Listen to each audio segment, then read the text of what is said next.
Ассалаумағалейкум, қайырлы күн, құрметті көрермендер. Мен бүгін үлкен алмаға жеміс ағаштарын кесіп жатырмын.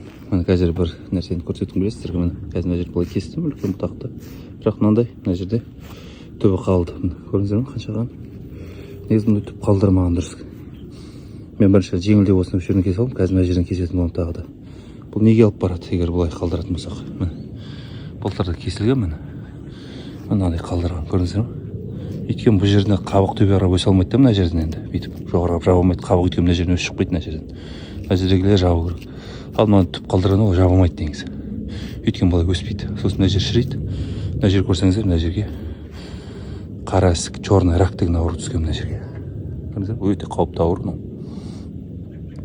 Мынаны осындай көрсеңіздер, мынау кесетін жаңағы құралдарыңыз міндетті түрде дезинсекция жасап тұру керек. Өте жиі, өйткені мынау қара ісік бір-біріне қатты жұғады. Әсіресе сондай кесу жұмыстары кезінде. Ең бірінші жұмыс мынандай қалдырмау керек. Қазір мынаны кесетін боламын. Сосын мынандай жағдайларға алдын алу болады. Егер қалдыратын болсаңыз, мынандай жағдай келеді. Сол үшін егер де білетін болсаңыз, қолыңыз икеміз болса, өзіңіз кесіңіз, болмаса күмәндансаңыз, маманына қалдырыңыз, болмаса ағаш бекерге қинап не түбінде өлтіріп аласыз.